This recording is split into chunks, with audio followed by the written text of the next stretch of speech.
Hey there, Byron listeners. Before we get stuck into the episode with Justin Holbrook, we're just going to let all our fans know thank you for the year, and that will be going to one show a week after this. Stay tuned. We've got some great shows coming out the week of January 15th. We'll be back to our usual 3 shows a week. So enjoy the festive period. I know we will. Watch out for Charlie on the streets of Sydney, everybody. Enjoy this episode with Justin Holbrook. Hello, and welcome everybody to the latest edition of the Buy Round Interview Show. Today, I am joined by none other than Justin Holbrook, a man I'm really excited to sit down and speak with. I've been given plenty of ammunition as well from some mutual friends. So some questions coming up later, courtesy of Kyle Amor. So just watching the heart rate of you go up slightly after hearing his name. Justin, thanks for joining us. Thanks for having me. Obviously, yeah, as you mentioned, mutual friends, but I've obviously never met you. So great to be on the show, and thanks for having me. Yeah, really pleased for you coming on and getting into a few things. First off, how are you? Roosters pre-season under Trent Robinson. How are you finding all that at this moment? Yeah, really good. Obviously busy as it always is, but really enjoying it. Obviously, I worked at the Roosters I think 7 years ago prior to going over to St Helens. So back there now, great people at the club. Obviously, good playing group, and straight off the back of, fortunate enough to coach PNG, the Pacific Test at the end of the year, and then as soon as that finished, straight into pre-season. So I'd gone from obviously a couple of months of treading water doing nothing to 100 mile an hour, which is much better the way I like it anyway. Yeah, I like to keep busy. Working under Trent, what are your observations so far of or what's behind his greatness and what he's managed to achieve in the game? Is there any sort of traits or any of the clues that he leaves about how and why he is so successful? Oh, there's heaps. I think one, obviously, he's such an intelligent guy. He's an interesting person to just talk about anything with, have conversations with. Obviously, a great student of rugby league. For myself, going back there, I knew he challenged me a lot. But I know that he's a great listener, and he'll implement also my ideas as long as you're clear on them. But also, he's got a great knack of delivering to the players. So, we have a lot of meetings with staff and a lot of coaches meetings, but then when it's in front of the players, it's never too long. It's clear, it's direct, and with a sense of humour, which I really like. I think that's really important. We're in a lot of meetings, we do a lot of training sessions, but Robbo's got that knack of knowing how to get his point across, but in the right manner. So it's always interesting, and I'm happy to be back here. There's 2 points you say there. So how he challenges you. Could you give us maybe an example of that and how that environment works? Yeah, just around with his assistant coaches and all staff around, if I want to implement a certain style of play, he'll ask why and what it's going to achieve, or a drill at training, why is that important, why you want to do that, and then how's it going to be run, and just really detailed to make sure that, the old, no stone left unturned, so... but also, gives a lot of responsibility to the staff, which is what I like. So he's not a micromanager either. He asks a lot of questions, but then hands it over and says, what do you want to do today? And, you've got this much time. What do you want to do? And then obviously, very supportive on that. And obviously, everyone is always happy pre-season and everyone's happy how they're going. But, it's been... Fittest I've ever been. Yeah, all that sort of stuff. Yeah, but... Train the house down. Fittest I've ever been. Yeah. Sign me up. Yeah, that's right.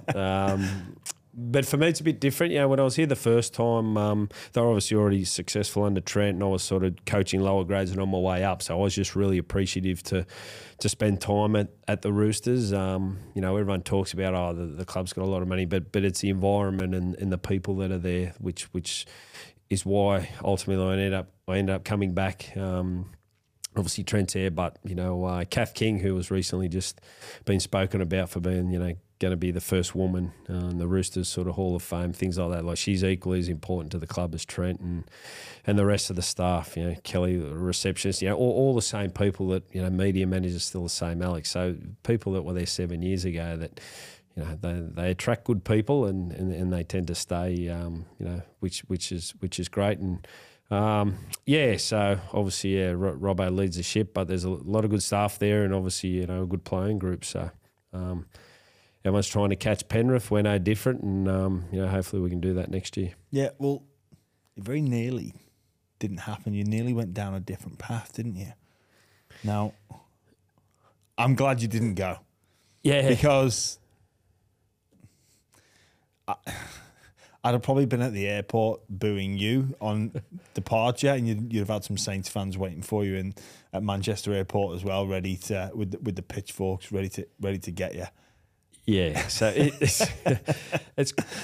it's quite funny that actually, because obviously when I'd been moved on by the Titans, and it's obviously a horrible feeling, and you're not sure what to do next. And I was really lucky. I had a few coaches reach out, which I'm very grateful for. And but then with what you're referring to with Warrington, I guess I sort of thought at first it was good timing, because obviously they'd unfortunately just parted with their coach. So all of a sudden they're looking for a new head coach.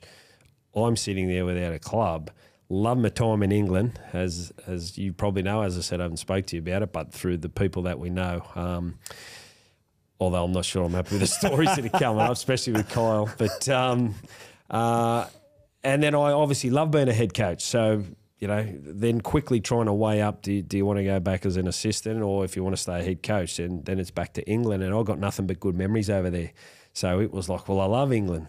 I know Warrington's a big club. I know Warrington have never won it before. That was a big sort of, I guess, selfish thought from me, like thinking that's, I want to feel... A lot of incentive for a lot of incentive. There you go. So Sam's taken over. Sam's taken over, That's a huge carrot. You can... Definitely. It's been a very, very long time between drinks. Yep. With the Warrington Wolves and lifting the Super... Well, they've never won the Super League. That's right. Yep. So, and as you know, that one of the big clubs over there, well resourced, good people. Obviously, I was lucky enough to meet the staff while I was over there. I know a lot of the staff. I know a lot of the board just from being my good mate Pricey was there at the time when I was over there. So I know they're a great club and well run. And yeah, obviously came really close. And when I didn't end up going, that's when I realised, obviously, how important it was to the Saints people that I didn't come back, because then I got a lot of messages in a nice way that I thought, geez, yeah, had I gone back there, it wouldn't have been the same, because the Saints fans wouldn't like me anymore. Well, mate, it's probably, it's hard for our Australian listeners to get an understanding of that, because St Helens and Wigan, that's deep-rooted history, very close, but the rivalry between Saints and Warrington, it's close too, and those two teams don't like each other.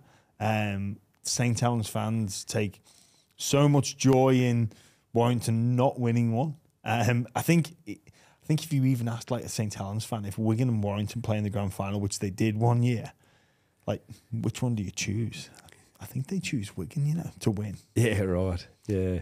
Well, and as you know, that's the beauty of the game over there, how passionate it is and how much it means to them, and the rivalries are just obviously the best in the world. So well, it'd be interesting to see how Luke Thompson is received in a Wigan shirt. So obviously St Helens Junior came through, made his name there, came here, played in Australia, and then goes back to Wigan.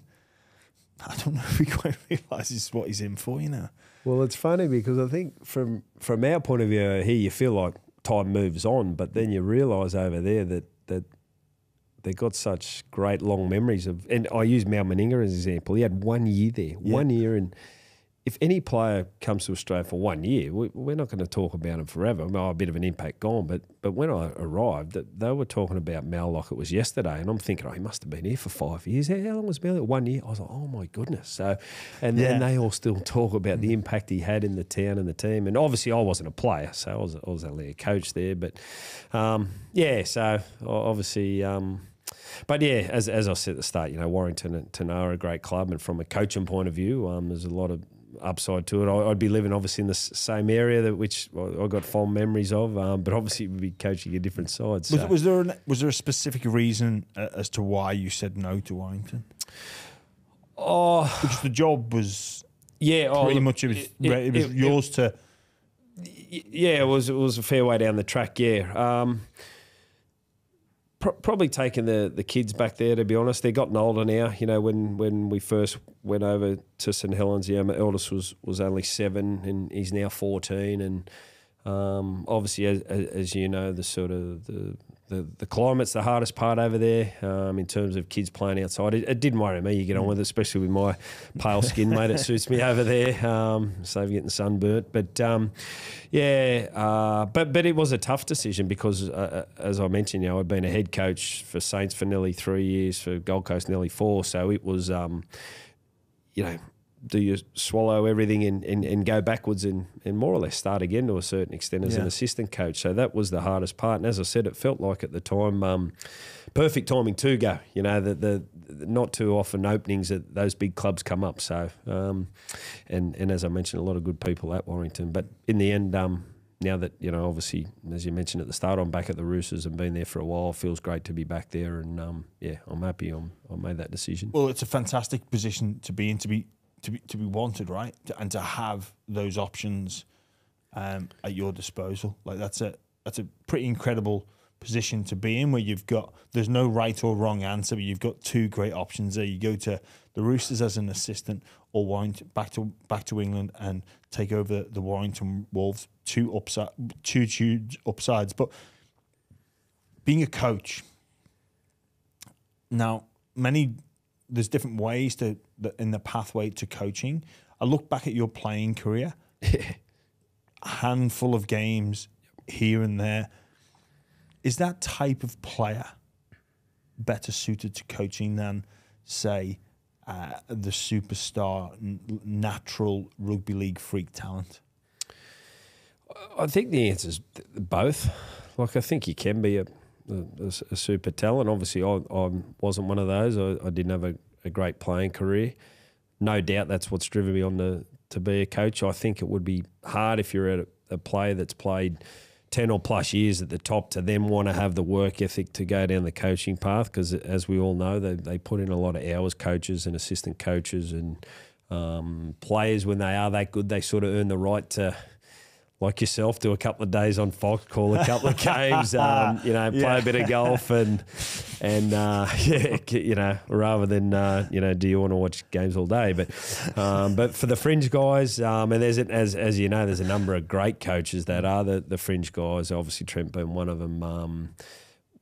I think that's probably what's driven me into coaching, knowing that I was disappointed in my own career, fell short. Obviously, as a lot of people do, you look back and go, geez, I should have trained harder, I should have done more. And you get older, you get wiser, and then, having the opportunity to get into coaching, which I absolutely love. I love being around the playing group, especially. That's the best couple of hours of the day when you're on the field, that's for sure. So, very fortunate to be able to do the job that I do. Yeah, when you were playing, you were coached by the legend that is Warren Ryan. I've heard so much about him, but did you take a lot from being under his wing? It was tough for me because I played a handful of games at Newcastle, but I don't obviously only play if Joey didn't play. So I know who the Walk preferred having the side. So it was difficult, but you could see his amount of knowledge in the game. Like he was miles ahead. He talked rugby league, and as you already know, he talks about the salt and pepper shakers and he'd be here on the table. In our case, moving the Tooheys new cans around.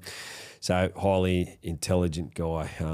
But yeah, there's so many good coaches out there, and obviously you take parts of them off them all, but then you add your own little sprinkling on there, and obviously be your own coach and do your best. So pardon for the lack of knowledge, but was there a catalyst to hanging up the boots? No, there wasn't. I was sort of a kid that, now that you get older, I love playing all sports growing up. So that's probably, when I look back at now, may help me back a bit in rugby league, because I love going to rugby league training. But then I had a lot of mates outside of rugby league that I'd love to, go surfing with, have a game of golf. I was a cricketer growing up. Did a little. I just did every sport. So I wasn't one of those only rugby league.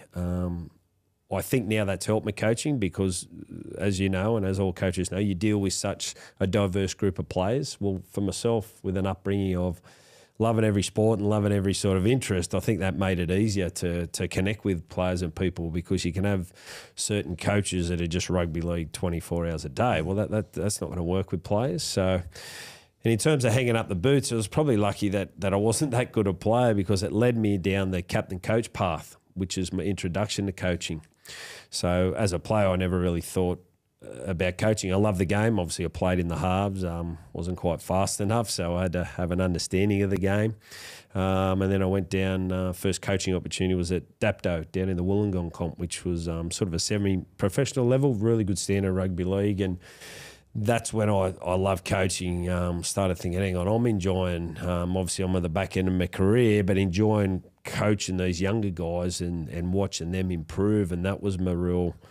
As coaches say, it's like a drug. You get a fix and you love it. And so that's when I sort of thought, I would like to. I knew it was going to be a long road. I was okay with it, because not having the playing career, there's not going to be a board member that's going to go, let's bring this old player back because we all love him and the fans all love him, and what a great, this is going to be well received. It's going to be the hard yards. But that didn't worry me. I was in no rush. I just then got in, coached the lower grades. We played the Bulldogs, I think 10 and 11, won a couple of comps, and then the next sort of door opened and coached under 20s, which was seen above New South Wales Cup at the time, which no one agreed on, but that's just the way the game was back then. Did a good job at a couple of clubs there, and then the opportunity come to be an assistant here at the Roosters, so that was a huge step. And then obviously the step to get over St Helens, it came from sort of nowhere in a hurry. So, each sort of door opened, and, really fortunate. It's funny what you say there about being across or participating in a number of sports. There's a great book that the author escapes me, but it's called Why Generalists Triumph in a Specialised World. So actually, by spreading out your activities and taking up different sports, what this book suggests is that helps you when you finally do specialise in a sport like rugby league. And it's a really good book. Anyway, Coaching, you're actively conscious of knowing this is going to be a really difficult path. It's not going to be easy, but you volunteer into this difficult path. Did you have any idea just how brutal and how difficult and how taxing and demanding and consuming it could be? I get the idea of captain coach, and you talk about having that fix, and it's like, oh, I get to, you get the upside, right? And maybe that's like, you get the upside of something, anything in life, and then you don't see the flow-on effect or the detrimental side or the cons to this art form, I guess. Previously, to what happened to me a few months ago, I'd never witnessed that. Even captain coach level was good enough to win. Reserve grade won a couple of comps. Under 20s, a couple of grand final qualifiers. Roosters are obviously a successful club. Then, I'd always been a head coach in the lower grade, so I probably struggled the first time around being an assistant, because I'd always been used to being in control of the whole teams, and that's why I always enjoyed the head coach role. Got to St Helens. Look, had some disappointing finishes there, so it wasn't all rosy, but obviously had some success there and won the competition. And so obviously, look, even at the Titans, when took over them, they obviously come last. We got to 9th, we got to 8th, and it was improving. So it was really only up a few months ago when you get moved on. And it's funny you say that, because when I spoke to your manager, and he said, well, mate, you signed up for this stuff. And I actually said, but I only thought the shit coaches got sacked. So I said, I'm one of them now. So you look at things so differently that you don't realise until it happens to you. You honestly don't. You just, you hear reports of the other coaches and you think, oh, he's obviously lost the players. He's not doing a good job. And then I'm one of them and you go, oh, shit. So, I hadn't really had any, disappointments in where you finish in the season and disappointment of weekends. Absolutely. Like you want to win every week. When you do, it's the best feeling in the world. Everybody in the dressing room's happy. When you don't, everyone's got the shit. So, but it's great to be a part of. I imagine, well, we're going to talk a little bit later on about the psyche and being almost attracted to the chaos, because it takes a different beast to to become a coach. You're making your way through the ranks, and this opportunity comes to St Helens. Did you have much knowledge of what that club was about, and did you understand what you were stepping into? Obviously, I was a fan there. Came through the junior ranks. I get what that club means to the town, and how important rugby league is to those people, and how they demand success. They hadn't had success for quite some time before you came. Were you aware of just how not how big the job was, but how the level of importance?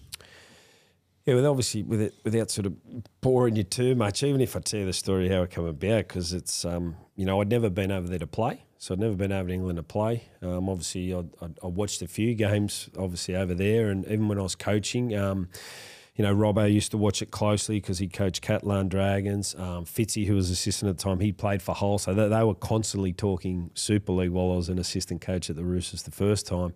I never experienced it.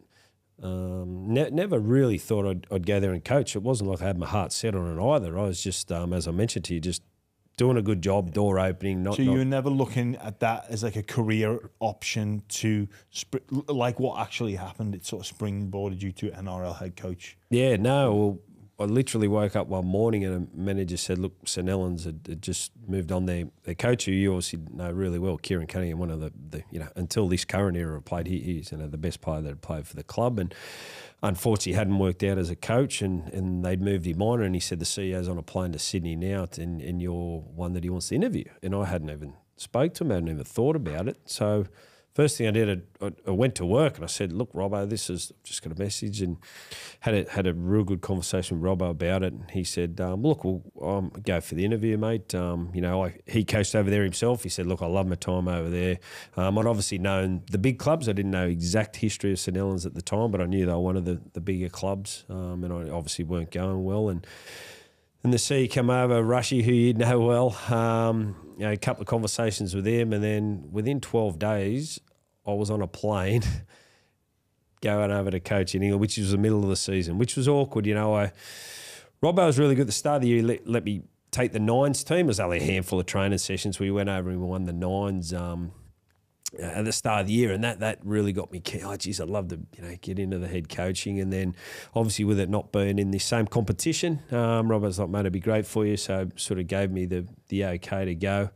I felt like I spent every minute packing the house, but my wife reminds me all I did was pack my clothes. So I'd ring her from back home and I said, what are you doing? She goes, I'm cleaning the house, packing the house. I said, oh, okay. So I landed there, and that's once I said yes, and once they were happy with me, I'd done a lot of homework on the club, and for them to do their homework on me without even meaning, I really liked that. I thought, well, Rushy knows a lot of rugby league, as you know. He's a CEO that's hands-on in football department.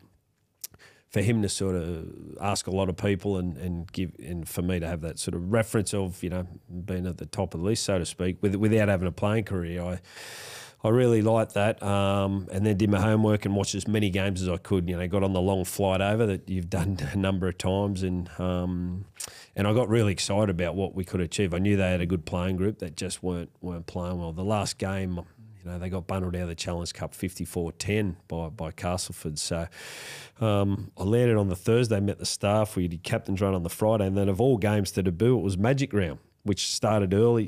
Been playing in England for years before it took off here in the NRL. So after flying all the way over, I'm on a 3-hour bus trip up to Newcastle. I was playing up there. I'm like, oh my God, I'm sick of travelling. Plenty of Aussies would do that though. Yeah. But just not to coach first grade rugby league. Yeah, true.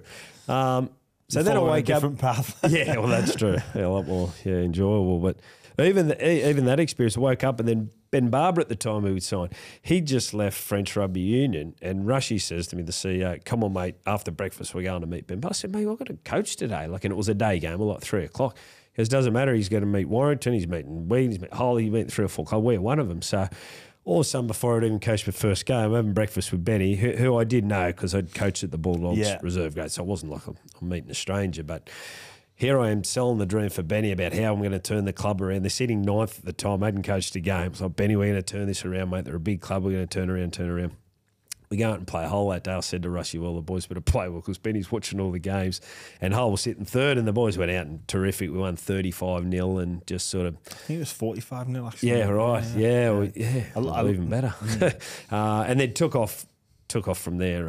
Obviously, loved it. Yeah. Do you, when you go to any new club, the first statement's very important. And your first meeting, your first words. Do you remember what you said? I do. I'd spoken to the staff and you know, Matty Daniels, head of performance. What a great guy. Oh, mate, they all are. Like they all are. I can't speak highly enough. But he does the job of about 6 people in terms of NRL staff. He does so much. He does. It's incredible. And as a coach, it's actually quite good. The less people you have to work with, the better. And as you said, Matty's the head of performance. He's the football manager. He's logistics. He's everything. Weights trainer, sprint trainer, conditioner. The lot. Yeah. Does all the academy stuff as well a lot of the time. Yeah. Well, even that, I'd actually jumped on the plane about to leave and Rushy Remy said, mate, you need to ring the physio, Nathan Mill, who you're know well. Mate, he's about to leave. He's the best physio in the country. We can't lose him. I'm like, shit, I haven't even coached a game yet. I can't lose. Millsy, mate, wait till I get there. I'd never met him. I said, mate, we'll turn this around together. And he was sort of fed up with the standards that were in the club and Matty was the same. I'll never forget what Matty said to him. He said, unfortunately for us, doing the wrong thing has become the right thing. I said, oh, shit. So just in terms of wearing the wrong polo to a game, turning up late, just all little things. There was a million little things. Because I got asked 100 times or more when I was over there, oh, what have you done, you know, to turn things around? But it was just a million little things. But so anyway, listen to the staff. Wello was there, as you know, really well. Paul Welland's absolute champion. And, you know, he was, when you're not doing well, you obviously, a lot of times you can work harder and work longer. So they were doing, you know, an hour and a half video sessions. The captain's run were going forever. So all the, you know, which is hard not to do that if you're not playing well and train longer and harder and all those type of things. So when I finally met the players and they hated the fans in the town because the fans were hammering them. Yeah. So I, you know, quickly worked out and it was clear that, you know, I'd left a great position here. So I said, listen, I wasn't a coach that come over that didn't know what I was doing or needed a job. You know, I left a really good club that was sitting first at the time in the NRL to the opportunity because I'm excited to be here. Every single one of you guys is frustrated by how you're playing, what's happening, where you're going. So I said, I'm the only one on my own here. I'm the excited side. Every staff member and players on this frustrated side. How about we get a clean slate here? We start to rip in. We start to simplify things. We start to do the right things. I said, and all those people that are bagging at the moment, all the reason they're bagging is because they want you to do well. I got the passion of the town instantly without meeting the people of the town, just the footy players and the staff. So, and fortunate enough that, you know, that first game that, you know, we had a good win and then we won the next couple. I think we played Wigan round 3 and pretty much won on the bell at home. So that was another huge occasion. So, I do remember sort of trying to set the tone and thought, well, it's got to start with me. And, you know, I'm big on sort of coaching energy. You know, if I'm moping around, then players follow suit. So I was always a coach that wanted to be upbeat and, you know, how good is it that we're playing footy or we're coaching footy or how good's this and that type of approach and lucky enough that the players responded. I put a couple of guys out of join. They had the table tennis table in and that become more important than a training session. I said to Matty, what's going on? He goes, mate, the guys can't wait to get off the training field to play this. Before a video session, they're having competitions. I said, right, it's gone. I said, boys, unless you plan on going to the Olympics, you're not playing tables. Does anyone plan on going to the Olympics? Alex Worsley puts his arm up on the big front rower. He loves he backs himself. He's always doing goal king. He sticks his hand up. He said, I am. I said, well, you're going to better make a choice today because you're going to either play part of this side or table tennis. So lots of little things, but mate, as you know, a great core group of players, a great club that, you know, didn't take a lot to turn around. Well, mate, you used 2 words there, and that's exactly what James Roby said. I messaged him and asked him to talk a little bit about yourself, and he said, you said, first day, we want to go from frustrated to excited. Yeah, because we're frustrated at the moment. That, did he? And he can recall that, and that's from 2017, midway through 2017. He said immediately you got the buy-in from the group, and he said you were that type of character that was always upbeat, which I think then became infectious because the mood had probably turned sour, and they needed somebody to come in with, well, some positivity and some excitement, which you certainly did, and obviously teeing off on a 45-0 victory. What a way to start your career. Obviously, St Helens went in the best position in 17. 18, you get your first full pre-season with the group after a World Cup, which, no, was 17 the World Cup? Yes, it was. It was, yeah. So after out in Australia, you know, you've got players coming back, you know, high representation from St Helens in that World Cup. 2018, best team in the competition by light years, only 2 losses in the I think in 23 rounds, but you don't make the GF. Horrible, absolutely horrible. Yeah, look to quickly touch it. Even 2017, so we fought our way to get in the finals. And it was only a 4-team semi.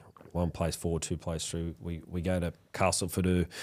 That was the drop goal. That was the drop goal. So Cass had beaten them 54-10 in Challenge Cup, knocked them out. They were flying. You know, we'd beaten them in the round game, and then I remember going up there. I was that confident. I'm thinking, mate, we play well. We're winning here. And as you know, it's a jungle. The change rooms are as big as this table. Well, the toilets are communal. It is the jungle, absolutely.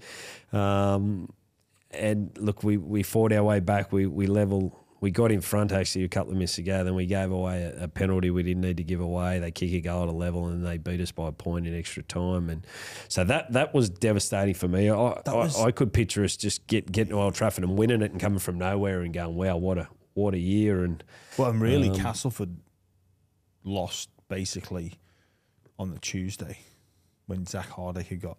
Yeah, he got suspended, didn't he? So yeah, he did. Yep. Basically, it was Leeds. Game. Leeds won it. Where St Helens would have put up a much better contest. But I guess it wasn't to be. Wasn't to be, and you've rolled into 2018, and we were flying, and once again you get to the finals, and it's just a one-off semi. And we're playing at home. We're playing Warrington, and Warrington, you know. I remember that, you know, going in worry that night, you know, and it's not a good position to be in as a coach because they know how much danger they had in their side, knew what they're capable of.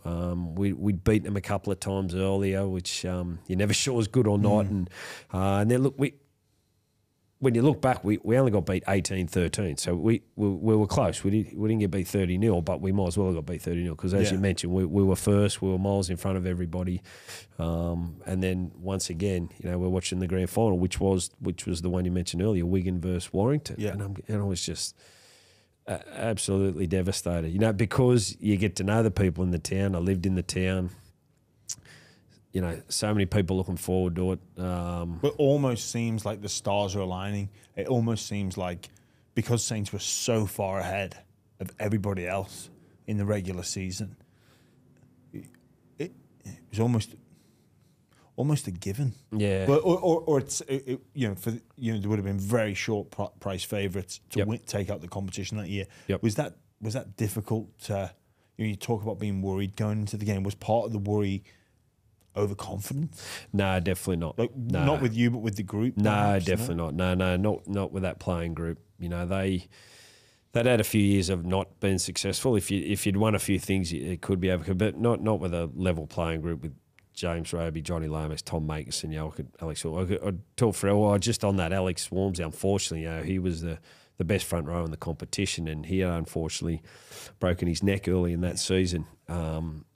And we were winning games by 30 nearly every week, and I thought if we can get him back, and he was pushing to try and get back for Challenge Cup, and he was still getting doctors saying you should be right, you're not right, you should be right, you're not right. In the end, he didn't make it back, and you know, every team has injuries, but I've got no doubt if the big fella was there, we would have got the job done. But yeah, he's one of the most awkward, absolutely, human beings you could ever possibly imagine. To play the game of rugby league, and he's so good. Yeah. Do you know much about the story of him coming over from Batley? He could barely play the ball. Yeah. Well, I remember him coming in late, and he was there going to uni in 23, 24 when he come over. I didn't know about barely play the ball, but yeah. Look, he was a great tremendous player. You know. But look, that was a horrible finish to the year. And the hardest thing about that is, you know, as a player or coach, you can't fix that for a full 12 months. So even to backtrack, when we got bundled out by the Golden Point field goal in 2017, they matched us against Cass round one as a big build-up because Cass got beat easy by Leeds in the GF. So they didn't have a grand final replay. They thought they'd replay our game. Yeah. And one funny part, because as you know, Rushy, everyone wants to go to the warm weather camp for skills training in January just to beat the horrible winter. But Rusty's like, no, you got to win first to have the money to be able to go. So Cass were going to, I think, Browns at Portugal. And our players knew it. And Big Al and Johnny were like, mate, they're going over there. They're going to. We were going to North Wales.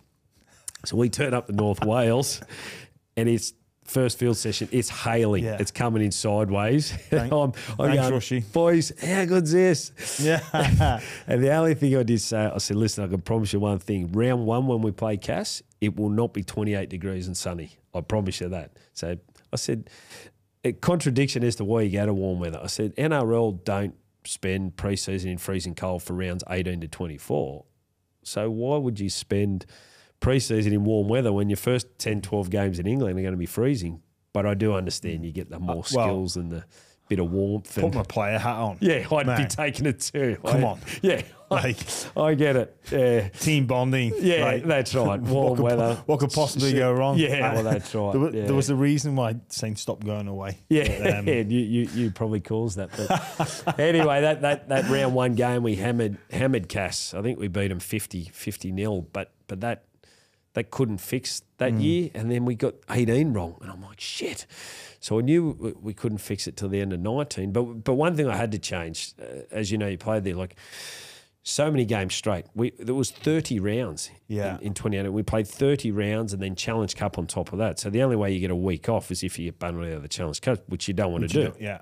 So we ended up playing 35 weeks straight, and we were just cactus. Plus the Easter program. Oh, the Easter's cramming in the 3 games in a week. So 2019 rolled around and we thought, we've got to get it right this year.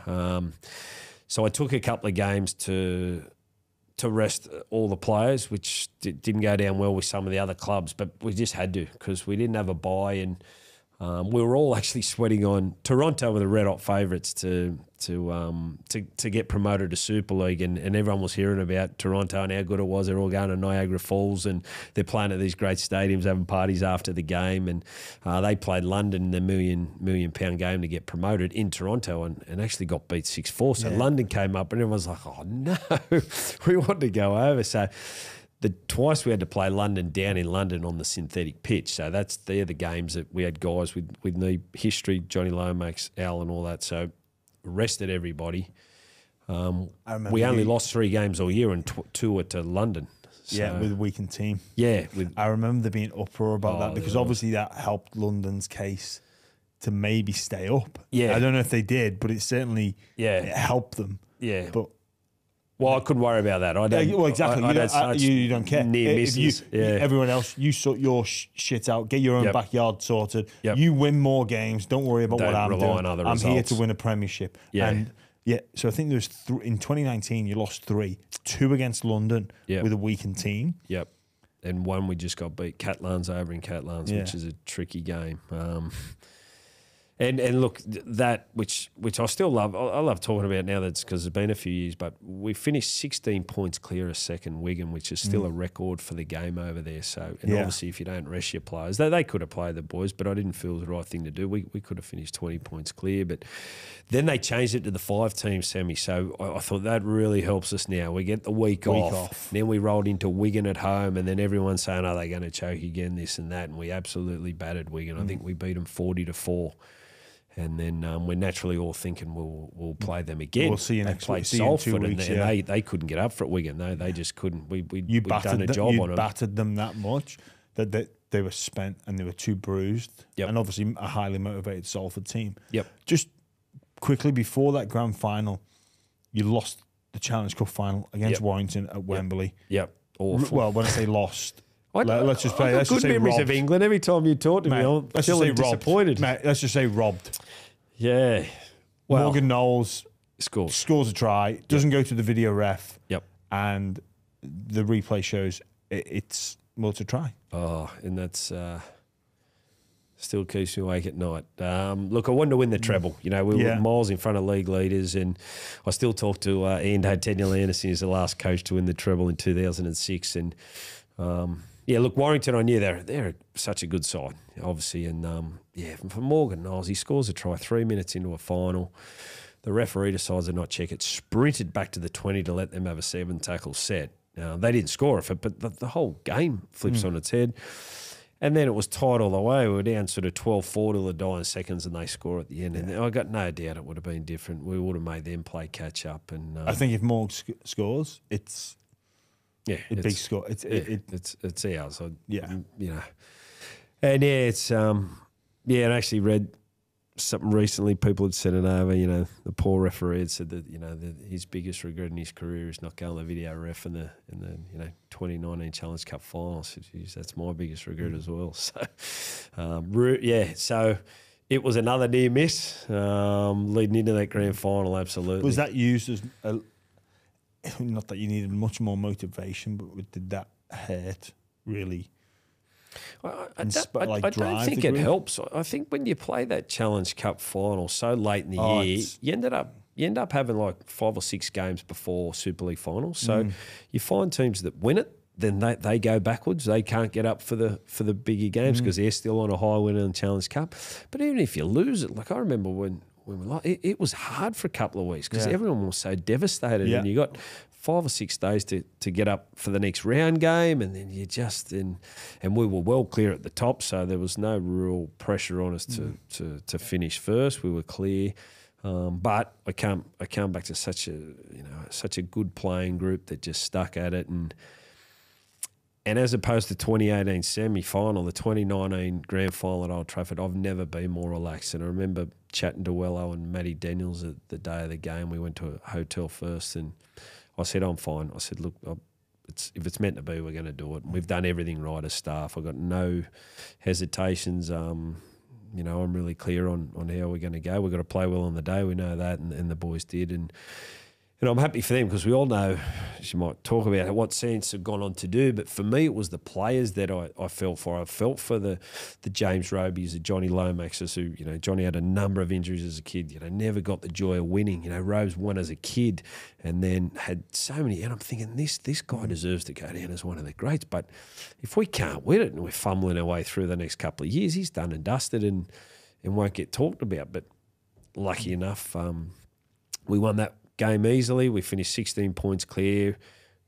We'll keep it the same side for a few years, and I thought they're in a good spot here, and to full credit to them as a club for continuing on. Yeah. Just how important for you the group was that outcome? Like, I know you've touched on it there, but to be circling and so close and so dominant, how important was that, capping that up and having that outcome?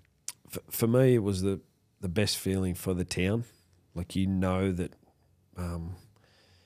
for anyone that hasn't been over to the north of England, everyone hears about how it gets spoken about. There can be a crowd of 5,000, but it feels like 30. There can be a crowd of 10, feels like 100, and it is like that. Like, the north of England is, they work hard all week, and then they can't wait to watch the rugby, which is rugby league, and the football, the soccer. They're the two things. They're not worried about going fishing or a holiday or anything, and the responsibility I felt was huge, and I love that. I love that I'm responsible for so many people being happy if we win, and the fact that we won 2019, I was just relief for the whole town, for everyone involved in the club. Rushy, Eamon McManus is the best chairman in the world, like, just wants to win and so supportive and things like that. So just the whole town, and knowing that put smile on people's faces, and that was going to last 6 months. I just felt like, for my time, job done. That next week was terrific. Just everywhere, just walking down to the local shop, everyone's thank you, and it just, best feeling in the world. At what stage had you made the decision to take up the Gold Coast job? Was that post grand final, or was that made midway through the season? Yeah, it was later than midway, and it was hard because all along, as I said, I'd sort of just got another opportunity, and it was always a step up, and that one was over in England. And then obviously we were, we won League Leaders 2018, we won it 19, I'm sort of flying. And that's when I started thinking, hey, I'd love to coach in the NRL. And then there was a bit of interest from a couple of clubs, nothing concrete, and then I had a couple of real good conversations with Mal Meninga, and he sold me about what the Gold Coast wanted to do, and then obviously Eamon and Rushy, which was terrific of them. They sort of said, we'd love you to stay, but we respect you having a bit of time, but we can't wait forever. And I think it might have been August, and what you learn quickly in life, how quick social media can organise things. So I'd actually agreed to go. I think it was 7:30 that morning, and I was due to meet the players at 8 o'clock. So I thought, well, this is great. I'll get straight to work, tell the group, tell the staff. I want them to hear it from me. And by the time I'd got there, it was out and everyone had knew. And they're thinking that I'd known for weeks. Oh, you didn't. And then Rush, you could have told me earlier. I said, honestly, I'd made up my mind this morning, and I literally thought 20 minutes to get, 10 minutes to get to training and tell everybody. But people think, oh, no, you've known for ages ago. Honestly, I didn't know. And so that didn't sit right. I felt horrible, and I actually felt awful telling the group. I'd become great friends, extremely good friends with the staff, like great, not just good people, but excellent at their jobs, like tremendous. Like Matty Daniels, Nathan Mill, Paul Weller's assistant, they are just awesome at what they do. So I was so fortunate that I'm coming in on my own, not knowing anybody, and I had such great support. And then the players are just, well, you're from there, but the north of England, they're just awesome people. It's just so much fun to be around, and that's what I miss the most. I miss the people. With the benefit of hindsight, you think you should have stayed for a little bit longer? Obviously, you built that group, built that squad, built a lot of the culture, handed over the reins to Christian Wolff, who then went on to win 3 more after your win in 2019. Do you possibly think you should have looked to capitalise on what you had built there?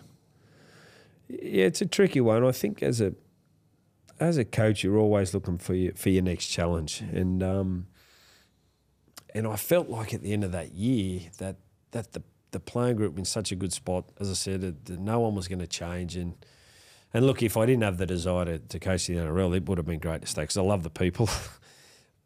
To finish 16 points clear of second, I think I knew they were set up long term, and not taking anything away from Wolfie. He's a tremendous coach, and not to say we would have kept winning, but he's done a tremendous job. It would have been hard for him to go in knowing that 16 points clear of first, and but to stay in, obviously would have played the Roosters in the World Club Challenge in St Helens. I would have loved that. Look, I would have, and my time there was such a happy time. So look, hindsight. But it's hard to know as well. Well, it would have felt easy, but because I felt like in the end of that season, we'd have people come in. Actually, Longy, good assistant too, by the way. I forgot to mention Longy did a great job. Great character of the game. He'd moved on, and I brought Richard Marshall in with the back end of the year, and he like couldn't believe the environment. He goes, I can't believe how lighthearted you are. I can't believe that the boys can be having a laugh, but then instantly know when to train well. We'd have other people wanting to come in because we were doing so well, from other sports that we were doing so well. And a guy called Keith May is a great friend of mine who is sort of coach of coaches in soccer over there, and he loved coming into our environment. And yeah, look, it's such a special group of players. Not too dissimilar to what Penrith are doing now. I'm sure if you walk into Penrith, everybody's happy. They're all getting on well. The staff are terrific. The players are, because of, when you're winning, it's such a good place. But as long as you get the right environment, and we had that, and we had a great core of players that and great young guys. Even the year I left, those games we lost, Jack Wellesby, Lewis Dodd, I thought to myself, wow, we got the 2 best young players in England at our club, and we're 16 points clear of second. I'm thinking this is almost unfair, but there's some other great clubs there. But I'm just, I would have loved to have stayed and kept winning, but no, for me it felt right to come back.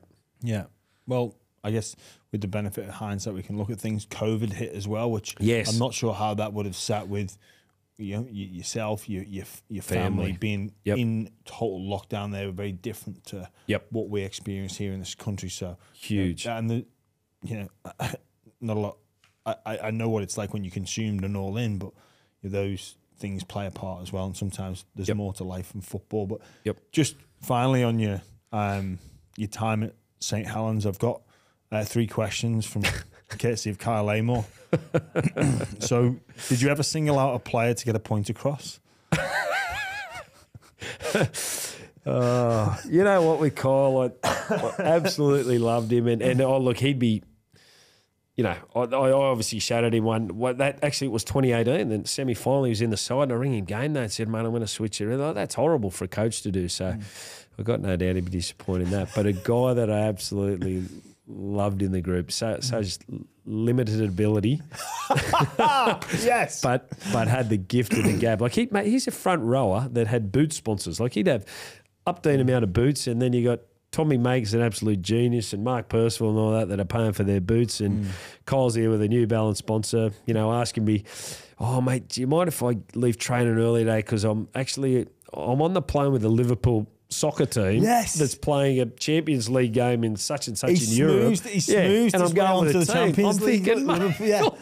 So he's and now he's obviously commentators, they call him pundits over there. He's a genius at it. I said, mate, how do you understand the game so well now that he's so I'm interested to see what else he's got to say. But do you remember leaving a bar in Billinge, high-fiving everyone, going, "How good are the Saints?" I think that might have been one of your last hurrahs. I'm not too sure. Yeah, it probably could have been, but there was some, as you know, mate, there's some great pubs over there that, it's so different to Australia. Here, if you walk into a pub here and you want to have a beer with your mates, they're all looking up at the TAB or, it's not a real good, fun environment. Whereas in England, there's none of that. There's just the soccer on the afternoon, and then they change the music. Everyone's singing, and it's a close. It is. It's terrific. You take your kids. That's another great story. I remember, because as you know, summer's beautiful. It's light till 10 o'clock at night, and my wife was going in with, I think Robes is missing all that, had a day in at Liverpool, and I had the 4 kids. I was sitting out the back. We played Friday night. We'd done review Saturday. It's lunchtime Saturday, and what do you want to do, kids? Not sure. Well, how about we go down the Griffin? So I go down the pub, and as you know, in summer, there's parks to play in, there's big grassed areas, they can ride their bikes in the car park, and they're running all their mates from school. So I'm going to ring Wello, come down, mate, bring your kids. So next minute, he'd need no excuse. No, it took about 1 minute to get there. Yeah, and he wasn't even home. So next minute, there's about 6 or 8 dads having a beer with the kids playing, and I stayed there till it got dark at 10 at night and went home. I said, I'm looking after the kids today. This is awesome. Like, have a good day out. But so that was my job. So, look, terrific vibe. So, yes, I do remember high-fiving. Yep. And final question, why didn't you like any of the songs where they changed the words to include Smeegs or Matty Smith? Mate, I did. I used to. Mate, the boys were so quick at. Oh, well, as you know, everyone changes words to the songs, and mate, they were all good fun. Sure, Kyle would have made a few up about himself, but He said specifically though, you didn't enjoy Matty Smith inspired songs. Oh no, well I actually did. The song itself was the one I didn't like. I made that song because one kiss is all it takes. Falling in love with Smeegs. And then that song just kept getting replayed at training. And I said to Matty Dennis, mate, can you take this song off your playlist, please? And it come on every training session. So it was nothing on Matty Smith. Actually, on the Don't Write Off the Saints, it was a terrific field goal he kicked. We were down like 24-8 the first year I was there against Salford with 7 minutes to go. Scored 3 tries, levelled it up. They tried a chip kick on the 40, Robert Louis, actually. Louis McCarthy-Scarsbrook got it. I'm glad he passed it. I'm surprised he didn't take the shot. Threw it to Matty Smith, who kicked a 42-metre field goal after the siren. So I think I remember that. Won us a terrific. And then that's the whole don't write off the Saints. Never write off the Saints. So. Yeah. So every now and then I'll go on YouTube and look up like St Helens greatest comeback victories, and some of them you just like heaps of them. Yeah. And obviously your best one ever was the Jack 20, the 2020. Well, phenomenal. I was at the Wide to West. I'm not sure if you've seen. Yeah, seen that. Like, brilliant. That's the spirit of you never write off the Saints. I played in one of the Warrington games as well, where the infamous commentary, Apo wins it for Warrington. Eddie Hemming says it, and there's 6 minutes left. We're down by 3 scores, I think. Yep. And we were down by 16. We come back and we win by 2. So good. Yeah. So for me to be able to just slip into that for a short period of time with that history at the club is just awesome. Repeats itself. You land at the Gold Coast. They'd not won in a long time. I think the season before you got there, they hadn't won since round 13. What's your assessment of the club when you land? Well, I knew, we had a lot of work to do. I knew it was going to be a tough challenge, but I was excited by it. I'd only come off, even though we mentioned those disappointing finishes, I'd come off, a lot of good times in coach and really confident that I could make a difference. Real winning culture, right? Yeah. Versus going to the opposite extreme of... It's funny because I remember Brad Fittler asked me something. I think I was on radio. I might have been. I can't remember. But he said to me, "How are you going to go now? You're used to winning 80-something%. How are you going to get used to losing every week or most weeks?" And I go, "I don't plan on that." And that was the approach I took. I didn't plan on that happening. And that first year, the start was tough. We did win a lot early, but I remember we won 5 straight at the end of the year. And they had to cut the season short, so we only played 20 games instead of 24, and we finished 9th. I'm thinking, mate, if we'd have played the 24, I was confident. We were firing, and not confident we win the comp, but confident we could get into the 8 in the first year. But finish the season 5 straight. So you know what, I understand the challenge that was ahead. It wasn't going to be easy. You're playing well-established sides that are at the top most years. Is it difficult? Or is it more difficult on the Gold Coast than other NRL clubs? There's obviously it's not got the nailed on support, and also the lifestyle which a lot of people are attracted to, but it can come with that bit of a relaxation holiday style feel. You're right, and that's, I'm well aware of that, and that's what we were sort of set about to change. So we obviously made a lot of change. We went really young.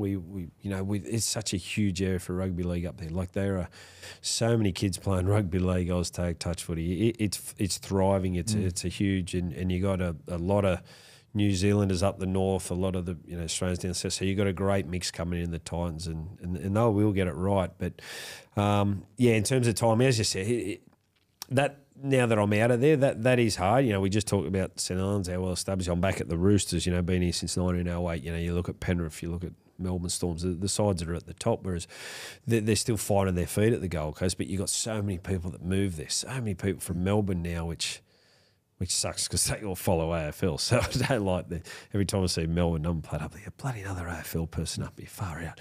But then you got all the Sydney teams. So we'd have a home game, and obviously the far side of the field would be full of South Sydney or Penrith, whoever you're playing. So, but they were the challenges we had to overcome. So that was why strategically we wanted to go young. We brought Tino in, Dave Fafita, and then we were on to rely on the young guys that were already there. AJ Brimson's a big part of the Gold Coast, and Jaden Campbell's coming through. So many good young kids coming through that they'll get it right. But I ran out of time in that process. So, but just quickly on one of those players that you did bring in, David Fafita, it was huge. It's huge money for any player in any position. And, when the media get hold of a story like that, they probably inflate it a little bit. But did you feel... what did you feel when you're going big on an edge back row that hadn't played too many games? But how did you manage that, and why go so hard for a player that, with all due respect, was he's an edge back row and was inflated edge back row prices? Yep. Well, one thing with Dave, he went to school in the area at Keebra Park. He had players there, which is what sort of we said about bringing the players back to the area that were from there. He had connection to the club and the players that were there.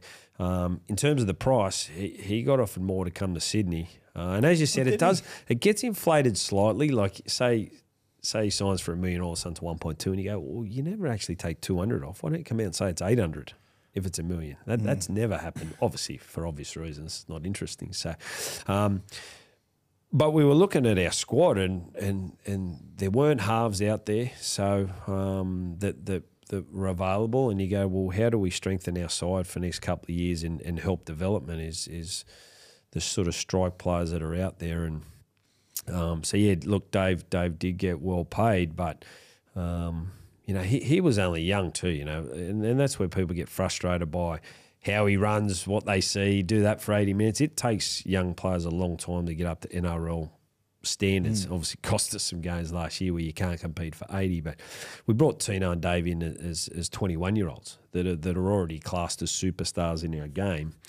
And it took Dave a while, and I think last season was by far his best. He got back to Origin, and even that first year, I think he was the leading tackle breaker in the competition, the leading tries for a forward, the most tries a forward's ever scored. So while people are critical of him, it was always going to take us a while to get really good players around him as well, because he was still learning how to play the game. So was that quite frustrating as a coach? So he could have 3 to 4 really positive supernova moments in a game, but then he would get accused of going missing, but probably wasn't. He was still having a strong impact on a game and on a season. Yep, and that's just because of what he can do, and but people expect it every touch, 100%, right? Because he is that type of player that as soon as he receives the ball in any sort of space, everyone goes, "Yep, what's he going to do?" And you're almost left disappointed when it's just he just gets tackled. Yeah, plays that's the ball. right.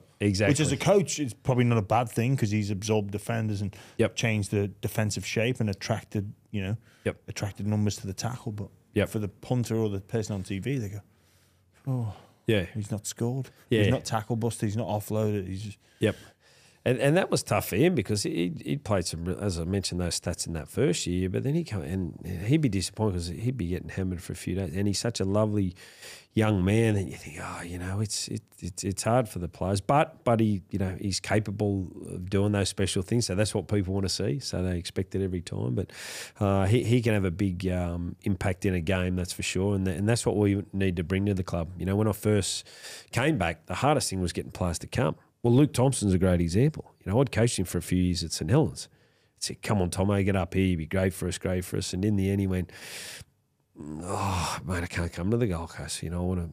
And he chose the ball, and that's when I went, "Shit." What was his reason for not wanting to go? Well, just want to be a successful club, and they never had success, as a club up there, and obviously spoken to a lot of people, and in the end, chose another. And we had some meetings with some other players that opted not to come, and that's before I'd even coached a game there. So to have that within that first year, well, prior to that, just in January, I think Tino had agreed, which was great. Obviously Mel and Ezra, the recruitment guys, had spent time with him, and then I met him and his partner Jordan, and he'd made the commitment to come home. That was prior to the season, which was great. And then Dave was an ongoing one, stay at Brisbane, come down. So it was a really big win for us to. Not many people would leave the Broncos, and for us to get Dave and knowing he was a game breaker, and knowing who we had around him, as I said, it was sort of that was the path we had to take. And by the end of that first year, we sort of finished ninth. Then people were open to coming, and prior to me leaving, we were able to get Sammy Verrills, and unfortunately, he just couldn't get on the field for me. He played, I think, injured round 2, and only come back to game. I got moved on. So. It was a big job, but they're in a good spot now. They've got a good group of players and ready to do well. I can only imagine when you get knockbacks like that from guys like Luke Thompson, who you've got already a relationship with, strong relationship, feel like he can take your team, and also you can take his game and suit it to the NRL. That adds pressure. But even despite that, in 2021, you land yourself in the playoffs, and you're a pass away from advancing. Sorry to bring it up. Yeah. Was it Patrick Herbert who didn't pass the ball? Yeah, unfortunately, yeah. What are your memories from that day? Like from your coaching perspective, like in the box. What's the? Do I like coaching? I'm not sure. We're gonna games we're bringing up. That whole season was where, you know, we'd gone through the COVID times, and then the game became reckless with 6 again. So it was awesome for the playmakers. Like now the game became, how do you defend now when the game's so different? You know, Turbo scoring 4 tries a game, and all the excitable players were having a huge impact. And then it looked like no one's defending. We all know defence wins competitions. We're all working hard on defence, but sometimes they were like under 20s games when I coached 20s. You could be in front by 20 thinking, I'm not still confident and get beat, or you could Do you think that was players not adapting to the 6 Oh, again? without doubt. And hadn't been trained for it, you know. So it was just Interesting, that. such a fast game it became. But we adapted enough to get into the final. Even the last game before we made it was awesome. You know, I've never been involved in a game where you have to win by more than 14 points. You just had to normally win a game, but we had to beat the Warriors by more than 14 to make 8th spot. And similar to that first game, St we went out and I think we won 40-0, which was awesome. But just the different feeling of just winning's not enough today, but the players responded. We sneak in. We go up to Townsville to play the Roosters, and they'd had a few out, so I was really confident. And obviously, when you finish 8th, everyone says you're just there to make up the numbers, and I'm like, I generally think we can get these guys, and then we're one pass away from advancing to the week 2 of the finals, which was What do you do in the coach's box? Like at that time, I'd have the masks on, and I just felt like stop breathing. It was awful. It was and it was awful for all the players too. You know, I felt sorry for Paddy Herbert. He wished he had it passed. It wasn't. You know, it was devastating. It was a horrible. And those things, they last forever. I think as a player, you know you played and you feel different. You finish the game, you're disappointed. All right, boys, we're out. We'll go and have a beer. Whatever they do, you've played in it. So as a coach, it ings around. Well, I guess you're in the position of you have such an impact on the game, but you can't actually do it. Yeah. So you'd be stewing over around training drills or whatever it may be. Like, what could I have done differently to influence the outcome? I can only imagine and it is, coaches are so different. I mean, you look at Wayne Bennett, who looks so relaxed, like he'd fall asleep, and then you look at the opposite in Craig Bellamy, how intense he is. So it is, everybody handles that differently. But that situation was, you know, especially for the area, the club, as you said, haven't had success. If we were good enough to beat the Roosters, and I actually said to Sam Walker the other day, he said, well, I do a couple of field goals after training. I said, well, you might as well, you bastard. You've kicked 2 to beat me twice. Yeah. You know, he kicked 1 at the round game at the Gold Coast to beat us 35-34, and then beat us in the semi-final as well. So, hopefully he can kick him next year and I'm on his side. Well, mate, like coaching is a very tough gig. And again, we'll fast forward to midway through this year. You have a victory against the West Tigers. You do your review. What? Can you talk us through the aftermath of that game from your obviously perspective? it's been done now. But look, we stuffed some games up. I knew that. You know, we led. I think we sat second in the competition at half time. Yeah, behind Penrith. Yeah. So it was clear our second halves were poor. Look, as a coach and as a playing group, we stayed upbeat about it. We were like, okay, boys, we're getting this wrong. We'll get it right. You know, we'll get it right. And then every club has injuries. Unfortunately for us, as I said, Sammy Verrills was out since round 2. Foran was playing busted until I said, mate, just have a couple of weeks off, you know, because he was coming out in the second half, barely running. Brimson had done his hemi twice. So they weren't just injuries, they were 3 spine players. So, and we were still hanging in there. We got South, another example. You know, we led South at half time, but that was Jaden Campbell's first game at 5'8", Keanu Kinney's first game at fullback. We lead in South second half. Damien Cook and Cody Walker put on a clinic and we get beat. So then I'm thinking, geez, we better start. And then obviously you hear a bit of heat around, which is never enjoyable to hear about yourself. And then we're playing the Tigers, and I said, no, we'll be sweet here. We'll turn it around. And I knew they weren't going well, but I had Verrills back, I had Brimson back, and I said, we'll be right. He got Foran back, and you know, we won sort of, I think it was 28-10 or something like that, and then had a bye. So that was the bye. We were giving the boys a few days off, and then we came back to train, and we were playing Brisbane Sunday, and I think we'd had 3 training sessions going into the week. So And Brisbane were flying, and that's what we like. We thought we're a good chance here, boys. We're going to have a good back half of the year. But we've got our playing group back, so everyone was really upbeat. And unfortunately for me, they'd already obviously made a decision and sort of called me in and said to sort of finishing up straight away. So that was a real shock, obviously. Was it blind? Was it completely? Well, it was from my end. Yeah. Look, I don't want to say too much publicly. Obviously, I knew I had to win games. I thought I'd better make the 8 by the end of the year. But you want your destiny in your own hands. But look, there's no easy way of doing it. I've learnt that since. You go, well, geez, so many coaches have been sacked, so I don't want to. It's nothing about feeling sorry for myself. Of course not. But then, do you feel as if perhaps you should have been given an indication that it was on the radar horizon? That. I don't think there's an easy way of there is no. There's not. So, look, who knows? Could have been worse. They say, we'll give you a few hours and we lose, and then it's a slow death, isn't it? So at least it's cut your losses and move on. So, and as I mentioned, I said to you earlier, geez, I only thought the shit goes on one of them now, but I guess the appreciation now of the position and the change in your life, you go from having 30, you're responsible for 35 players and 15 staff. So you've got sort of 50 people and you come into work every day and you love what you do and you're excited about the and then nothing, and then you go to nothing, and it is awful. So it's a real change. It's the double blow. But my own fault. If we'd have won more games, they wouldn't have punted me. So I'm not. Yeah, I can understand from there. And had we not led so many games and been beaten, it might not have happened. If we'd have won a couple more and I was sitting 6, that wouldn't have happened. So I can't dwell on things, but it was definitely a big change for me. And but as I said, I was lucky that. Do you think it could have been handled better from look, as I said, there's no easy way. There's not. They can. They're nice people, some nice people up there. But there's no easy way of doing it. Yeah. How did you sort of manage your emotions?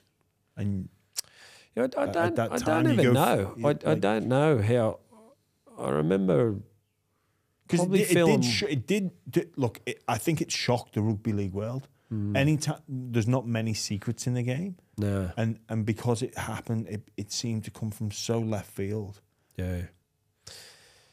Like how when you're the person at you're the main lead in the story, how do you regulate that? Like this is like for me, it's like, oh, that's a shock, and I'm talking about it and might chat with people around the traps. But for you, that you're the person that's involved in this story, and it comes at an emotional cost. How do you that's navigate your way through it? It's weird to know that they're talking.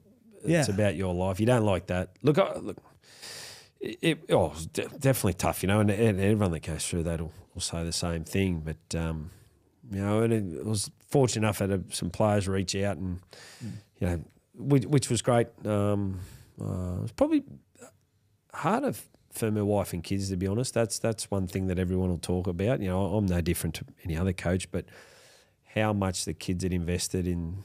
Especially, I got twins at 10, and they'd had the whole school going for the Titans. Oh, mate, they were so passionate about it, and then they instantly changed. And my wife, she's out everywhere. They've got 4 young boys, so she knew. I pretty much knew no one. I just go to work and come home, and so it was her friends that was going to, were devastated because she knew we'd have to be moving and things like that. Whereas for me, it's just like, well, you got to move on to somewhere else. What's the next type of thing? But anyway, better for it. Everyone's talking about building resilience in life, and it was good for me, good for the family. No big drama.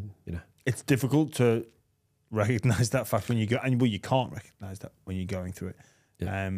Did you have in the aftermath? Did you have any feedback from the power brokers around sort of why they were going to make this decision, or it was just we're going to cut ties? Oh, look, I didn't really want to discuss it. They'd made up their mind, and there's no, as I said, there's no easy way. There's nothing that needed to really be discussed. They made their decision and obviously announced the new coach the same day. That was the approach. So there's there's no real need. Did you want some feedback though? Did you want some? Oh no, to be able to rationalise it in your head around. I knew I had to do well. You know, I had a really poor year the year before, so it's not like, you know, you're not going to last forever in this game if you don't have success. So, you know, I knew I was sort of had some work to do and had to get him firing. As I said, it didn't help. You know, we lost plenty of second halves easily, so it wasn't like I'm just, we're sitting third and they dislike me personally. So it's just part of. You got to win. You got to be successful, and you know. So moved on. Looked hard for a while, and then had some great sort of support. Luckily, you know, it'd be hard if you know, you don't hear from people, and then you'd be knocked around a bit. But I was lucky enough to have some conversations pretty quick, and moved on. And the P&G really helped. You know, coaching them at the end of the year. Spoke a lot about England, but to go up there and see the passion for the game and the joy and you know, playing that PM's game against Australia, we didn't beat them, we fell short, but we pushed them, and just to see the whole country were over the moon with how well the boys competed, and then to go up and, you know, beat Fiji in the Pacific Bowl. So that was great for my coaching. You know, that was really good to get the passion back and the reason why you coach, and then enjoyed my time back at the Roosters. What were your learnings from your time at the Titans? Like, what have you taken? Look, there's lots. It's a great job. It is, you know. We're talking doom and gloom, but that's just because I've been moved on. You know, every coach is, and look, there's all different coaches. Probably shouldn't talk about it, but Michael Maguire's good. You know, he was at the Tigers, and he's known as being a very firm coach. Well, that sort of couldn't improve there, but then he gets the opportunity with New Zealand, beats Australia 30-0, and he's flying again. So it doesn't mean you're a bad coach. It just means maybe you weren't suited for that environment, I guess. So there's different styles of coaches, and clubs will look for different styles to what they feel they need, and that's how clubs make their decisions. So they're not. No one's wrong. There's no right or wrong here. So you've not come away from that and gone, well, I need to change my approach, or anything like that? Oh, you know, look, I've learned so much, and you know, down the track, I'd love to get another opportunities, probably to include more people, I guess, more often. You know, I really love talking to the playing group and the direct staff, and probably need to be more informing of the hierarchy and other people around on what's going on and why and things like that. But look, there's no plenty of learnings. Don't want to bore you or the listeners with them, but it's something that moved on now, and excited for the future. Do you think that's a key component of coaching, is not necessarily your X's and O's or your game plans? It's about managing the group, and you spoke there about how like styles don't necessarily match up with the playing group, but it's probably a underutilized or underthought about resource of adaptability and the ability to walk into a organization and go, I need to make my style suit these guys, or it's like, I'm putting my fork in the ground, this is the hill we're going to die on. Do you think there needs to be more of adaptability from coaches? Because the easy fix is to sack the coach and move the coach on. It's very difficult to get a whole new playing roster in front of you. Yeah, that's right. So you're not going to sack 35 players if you're not having a good year. You're going to sack the one. But it's an interesting one. Yeah, I don't know the answer. I've never been on that side of it. So, but it's results driven, and I didn't get the results, so I've got to be accepting of that. But yeah, it is funny. Like when you do sort of improve them and do well, and then had a few people speak to people, and they go, well, the things they said about you to start with, you're still the same person. So why have they changed? You go, well, I don't know, but you got to win games. So,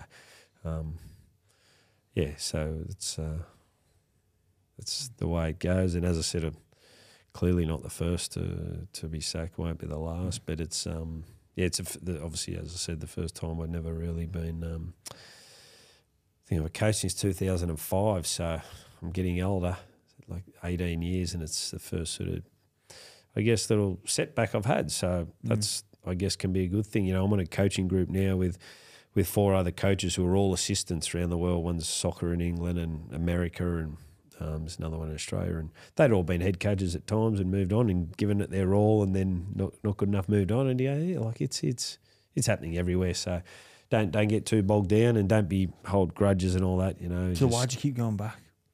I love it because it's awesome. So what is it there? So what? Yeah. I think I speak about people being wired up differently. Yep. And you have a look on the inside, and you go inside the mind. Yeah. Well, that's not what me. Is it? Like, what is it though? Like that you go, I've just been emotionally drained. Yeah.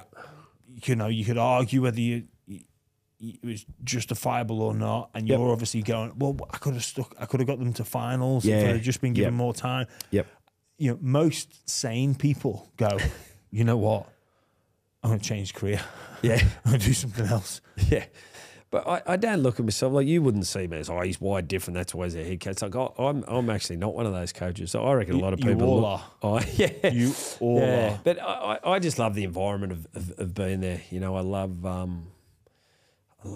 being around the players is terrific. You know, you love seeing players improve. You love seeing players come to training and just want to do well. And then it doesn't matter if you're the kit man, you're the head coach, you're not player 18. If you win a game on the weekend, it's an awesome feeling. It is so good, you know, and you feel good about. Obviously, when you're a coach, by the next day you're doing review and you've moved on to the next game. You're dead set enjoy it for about 3 hours, but it's awesome and very fortunate. Like, you know, I'm sitting here chatting to you and probably boring a lot of people hearing about me getting moved on, but it's just a great opportunity, and it's something that I love being around, and I love the game, you know. And as I mentioned, I love all sports, but, you know, as a surfer, I can only just go across the road. I'm not going to be a surf coach, you know, and you know, I spray a lot of balls if I play golf. So you know, it's just it like makes you tick.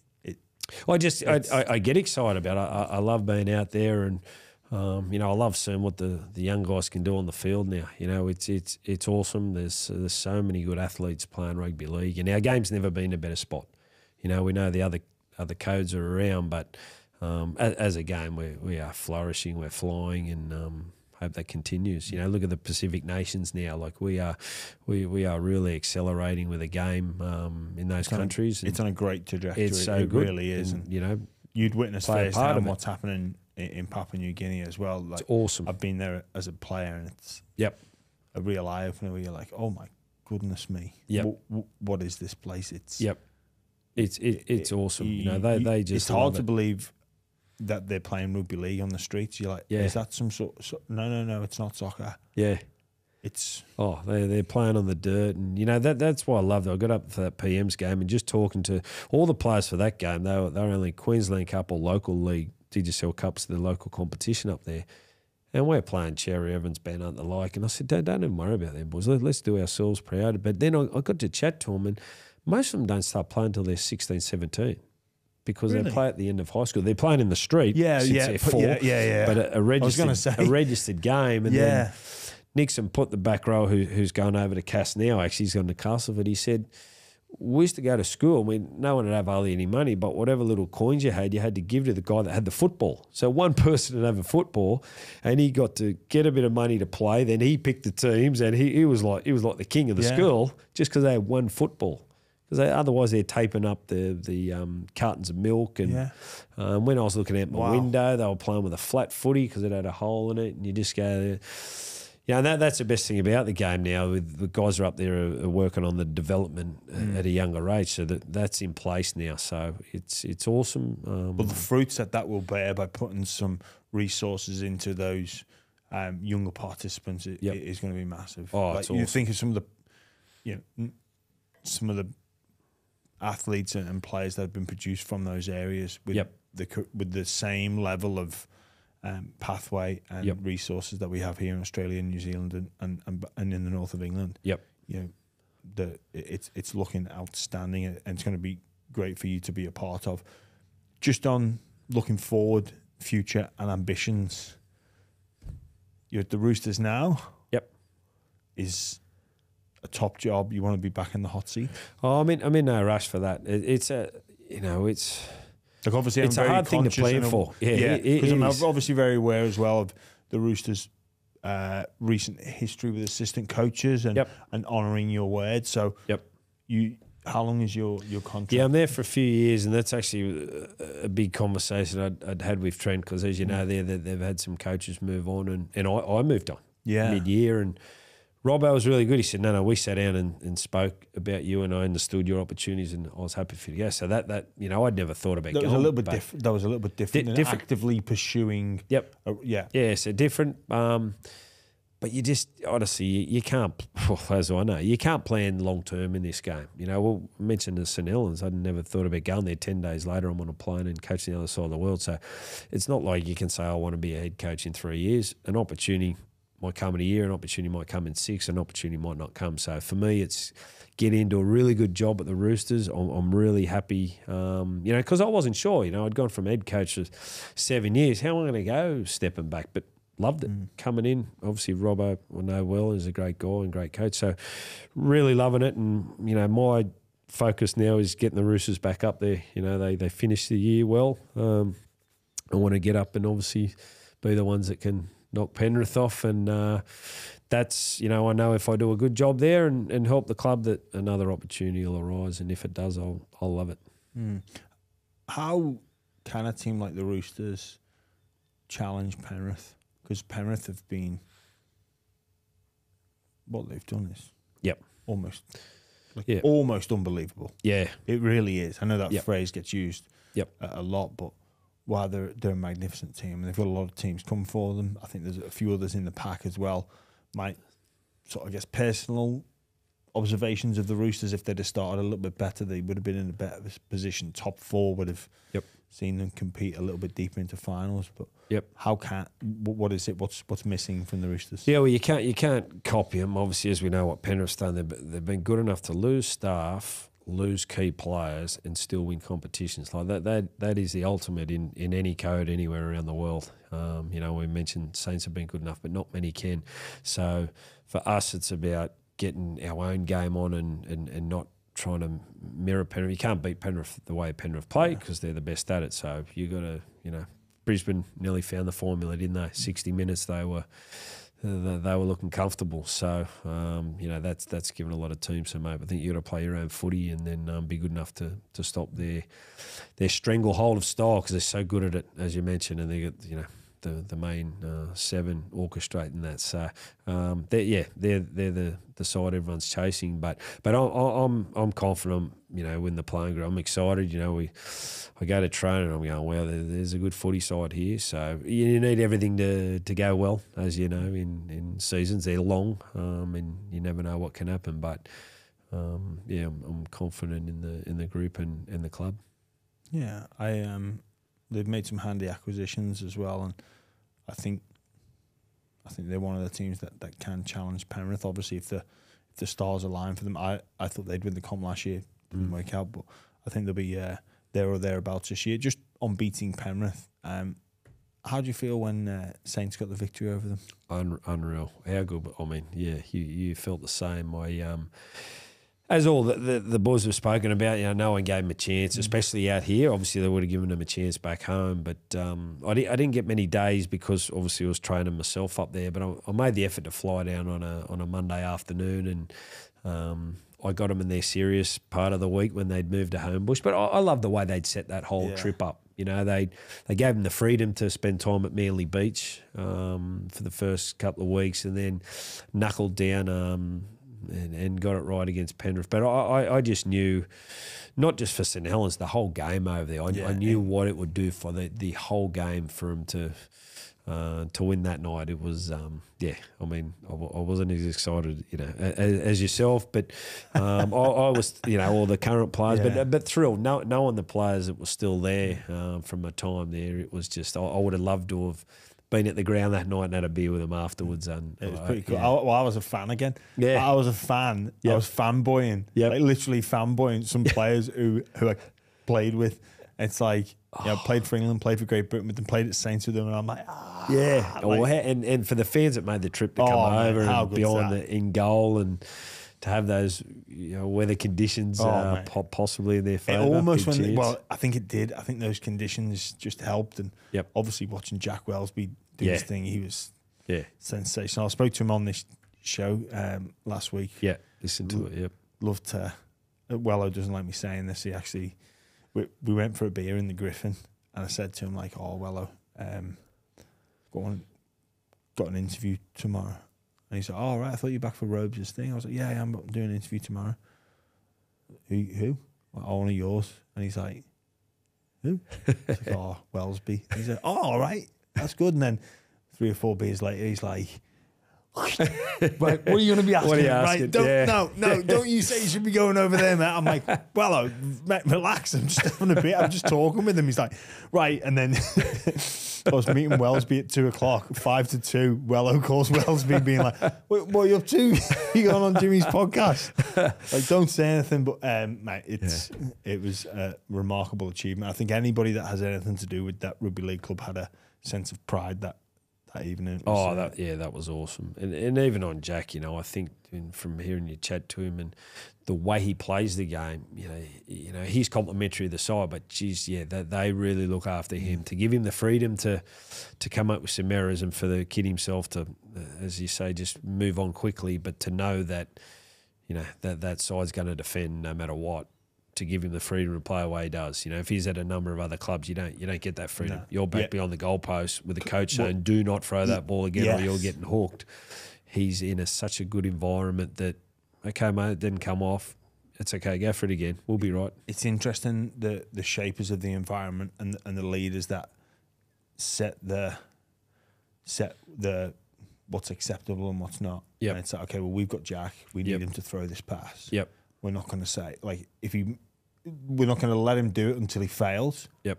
And then throw him over the coals. We're going to let him do it. We're going to let him fail. Yep.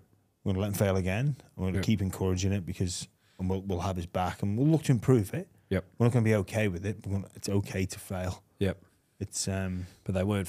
The good thing was they don't fail over the 80 minutes. They fail in moments, but they get most of the moments right. That's right. That's okay. You got a couple of things wrong tonight, mate, but we're still good enough to win 20-12, or but we want to win 20-0. So but good group.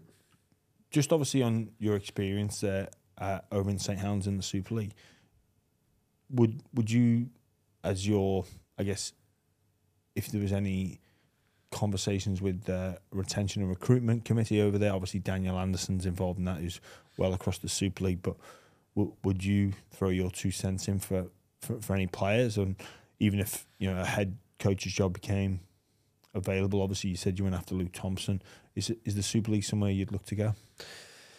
Oh, definitely. And I just think it's got to be a two-way. As you know, a lot of guys like Robes is a good example. He nearly came out to Australia a few times, but Tassie's partner got pregnant, so it's got to be the right fit. Because as you know, I thought. In Australia, our families are close and we all love our families. It's next level over there. Like you don't move towns. You grow up, with your parents, with your grandparents. Nothing changes, and you don't move. And on the same street, all that. So there's not a big move out here. It's got to suit both player and club. And look, just talking to you about it now, I down the track could be back there occasionally. It could be another Roosters for a few years ago back there. So I'd. Just don't go to a club that begins with W.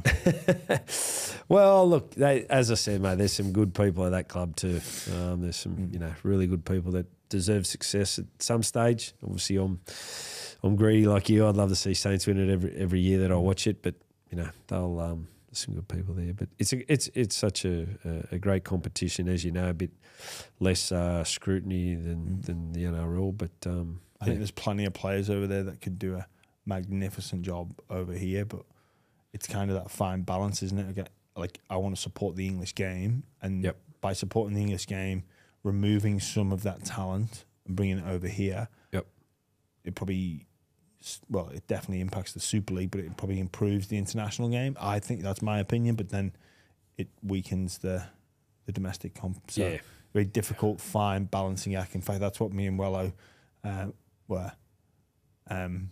discussing while he had you in a headlock. Yeah, yes. It's actually easy for me now. The biggest thing when I left, and Rushy leads the charge, but everyone was like, "Do not take any of our players," and because I don't think I would have been one of the first coaches to leave there and go straight into head coaching role back here. You know, a lot of other successful haven't gone straight in. I think Daniel might have had. He went to Parramatta He left in 2008. I think Parramatta maybe owned that straight into Parramatta. Yeah, I think he. Other than that, it's been a long time between drinks. So like Royce, Mick Potter. Yeah. So I was, and I didn't want to upset anyone there, and it was only in the end that Tomo had told them I'm definitely going there. And I'm coming to me, and he didn't come to me anyway in the end. So St Helens people didn't get upset with me by that. But now it's been a number of years gone by. So. If Jack Wellesley wants to come to the Roosters, sorry, Wello. Sorry, Rushy. No, I won't upset those boys. I love Wello and Rushy. So, all right. So, pretty close to the end. It's been a fascinating conversation. I've really enjoyed it. We've got 4 questions that we do for each and every guest. The first one is all thanks to Tooheys. How do you feel? Feel like a Tooheys or 2? These are the 3 Pete Penrith cans, which you probably don't want to see. Plus, they're not cold. So, mate, Charlie. Well, he hasn't had the fridge. No, mate, the fridge is stocked full of Tooheys. There's no room for the waters. I think I don't know what he's doing. I think he's having after parties in here. I've got a feel that it might suit you. I don't care what those people. Can I tell a quick story about you? You know, I've never met you, and I spent a lot of time in St Helens, and your name came up more than anybody's. And you know, to talk about James Roby's career at St Helens, which started with yours, and you know, for how good a player you were, they never mentioned on-field stuff. It was the off-field, and really, which you're not surprised by. But James Roby's dad, who's a bit of a man about the St Helens town, he's one of the, you know, Robes is, as anyone that knows, you know, people know him in Australia, but a quiet, unassuming fella, just goes about his business. But his dad and his uncles are much more lively and great to have a beer with. I loved having a beer with Robes, but you'd congregate more to the dad and the uncle. But I loved having a beer with Robes' dad, and he'd be talking about Jam. Oh, Jam, have you met Jam? No, I haven't met James. Going, oh, bloody hell. I miss him, but I'm sort of happy he's over there. Oh, what do you mean? Well, you know, I'd have a beer with him sometimes. Most of the time I wouldn't even be there. And then 3 o'clock in the morning, I get the knock at the front door, and he'd be going, I reckon 9 times out of 10 it'd be Jammer, and I'd go and open it, and he'd be going, Robes, we're having a beer. Sometimes he hadn't even had a beer. He'd had 5 hours sleep, and to his credit, he'd let you in every time, wouldn't he? Well, and you would stay there for another couple of hours and drink with him. Well, he had an area in his house called the Black Bull, which was like he made this room into a pub. And you know, when people talk about man caves, this wasn't a man cave. This was a pub. He had like the pub carpets, all like memorabilia. He had all set up for you. I've never been there, so I don't think anyone else has. Which was brilliant. And he had absinthe as well, like this very strong spirit. I think absinthe, yeah. But yeah, one time, I remember one time me and did you meet Mark Malone, Clubber?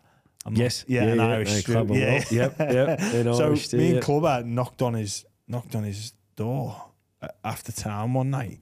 It's like 3 a.m. I'm like, whoa, Robs, that's in. He's like, oh, lads, I've got a job interview tomorrow at 8. He goes, I'm only having one. Like it's 3 a.m. Like, yeah, we love you, Robs. He's brilliant.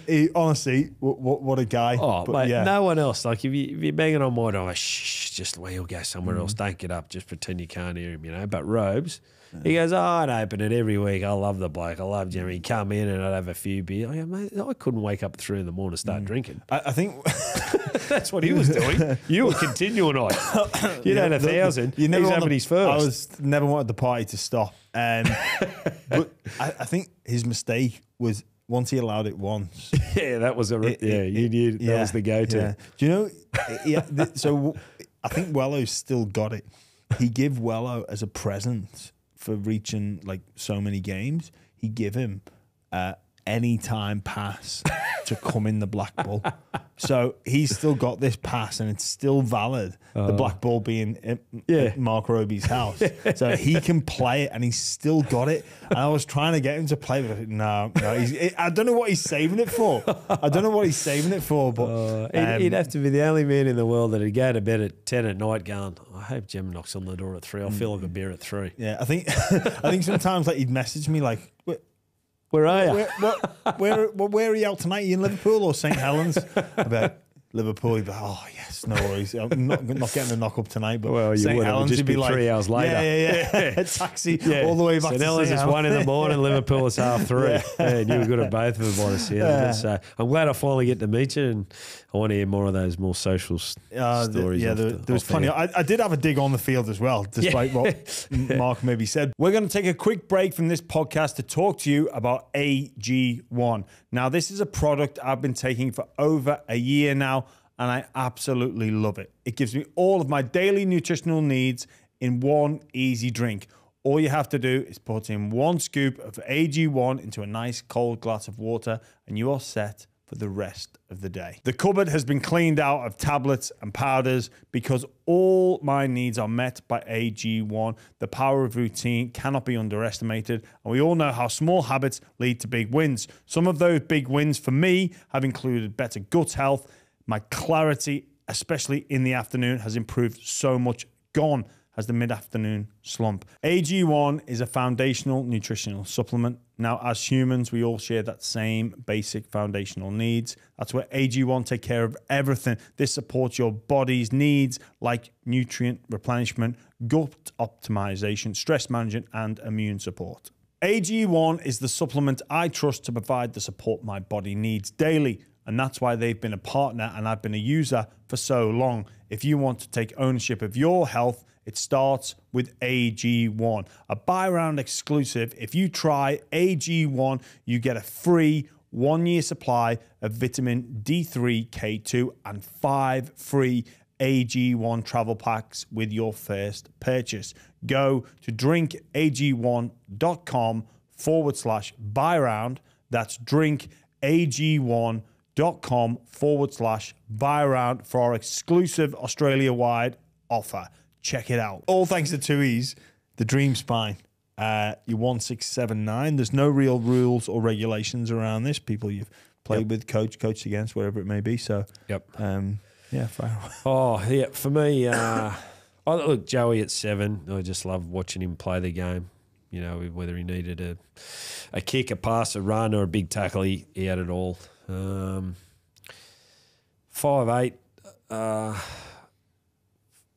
Well, I guess in a weird way, I'm a New South Welshman, but Wally Lewis had that same effect in Origin. You know, we used to love New South Wales, but always enjoy watching Wally Lewis play well. So probably him at 6. Fullback's a tricky one, I reckon. Like when I think of recent guys like your Billy Slaters and that, but I think this current group are playing now that they are so good to watch play rugby league. I'm not going to put them in, but you know, what Reece Walsh has done, what Tedesco can do, what Turbo can do, what Kalen Ponga can do. Like, you know, nearly every NRL club, you know, I love Jaden Kimbo, nearly every NRL club now has just got a freak number 1, whereas I don't think we were blessed with a heap of those back in the day.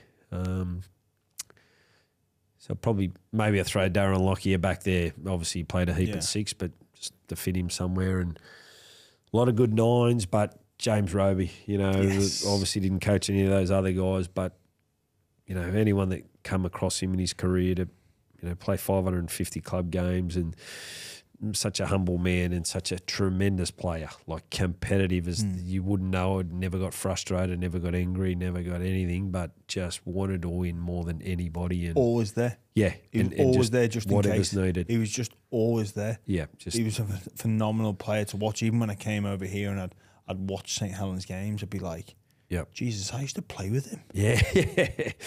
He's everywhere. Yeah, I never caught a bad pass running off him. Yeah, he's phenomenal. His effort areas were huge, was second to none. Yep. he was just.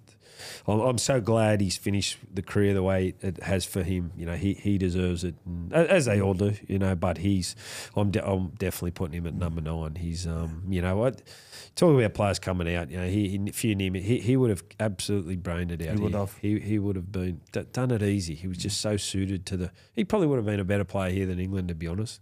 The conditions would suit him. Much easier to pass a footy than the dew and the wet there, and he could throw a 25-metre pass both ways. He could run quick enough out of 9. Obviously, his last couple of years where he slowed up a bit, but in the Cameron Smith mould, he can make 50 tackles without blowing out a candle. And he was. I don't think I ever saw him tired or out of breath. No. Sometimes coaches would remove him, give him a spell, but I don't think he was ever. Didn't need it. Never looked tired. I think the greatest attribute of Robes is the resilience, you know? Yep. Like you say, 06, we come through, we win, and we just keep the party rocking forever. Yep. And then 07, 8, 9, 10, 11 lose. It's like, how do you come back from that? Yeah.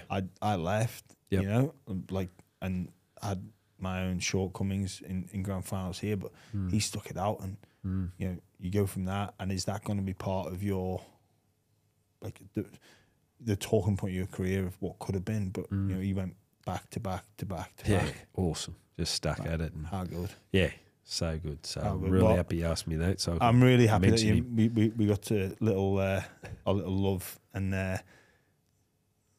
our admiration for JR. That's a pretty handy spine though. Locker at the back, Wally Lewis at 6, John's at 7, and I'll make JR at 9. So that's a pretty decent spine. Love to coach that.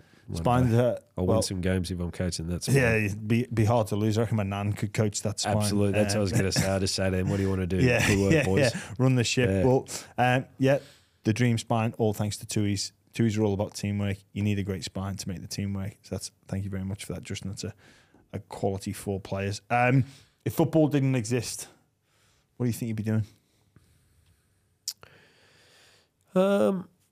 I'm sort of happy doing a lot of things, to be honest. Even before I got into coaching, because as I said, it took me a while to get into it. You know, I didn't retire and go straight into it. I was working. I'd worked at Swept Soft Drinks 5-6 years in the sort of sales team, looked after pubs and clubs, which I loved. Become real good mates actually with the big main man at the Bulldogs, Arthur Laundy. Oh, yeah. Yeah, become great mates with him actually. Still talk to him weekly, and met a lot of great people there. And then actually before I left to dive down the coaching path, because it was part-time for a lot of years, I had the best job in the world. I was state business manager at Coca-Cola, looking after golf, all things golf, and I loved golf at the time. So I was just looking after golf clubs and pro shops, and we won a reserve grade grand final for the last play of the game. Actually, Joshy Reynolds set up, I think it might have been 2010 or 2011, and I just loved it. I thought, no, I want to go down this path. So glad I did. Yeah, so yeah, be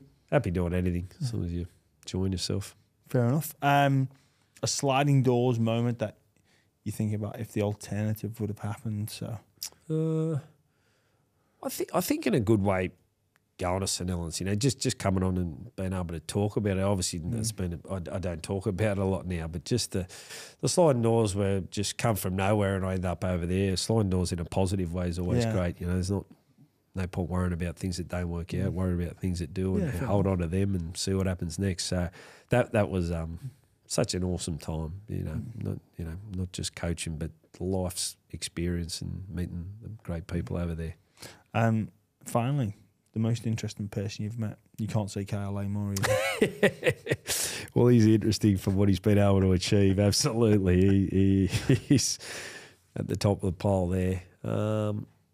Look, realise now how big NFL is over here now. Like all the Roosters staff are into it, in the fantasy, and all the players watch it. And in 2015, I went over to America with actually Matty and Millsy on a little coach and study trip. And I love the Seahawks because I love Pete Carroll, the way he coaches, compete, don't compete. You know, you're either competing or you're not. And we ended up stumbling across a guy that had coached in England in cricket and rugby league for 20 years, Dean Riddle, who was sort of performance analyst. Got us in 2 days with the Seahawks with Pete Carroll, which is it was awesome. So that was a number of years ago, but that was probably a great couple of days. And another great thing we all got out of that experience was it's not about how much money you got or what facilities you got. It was the people, it was the environment that they were working in.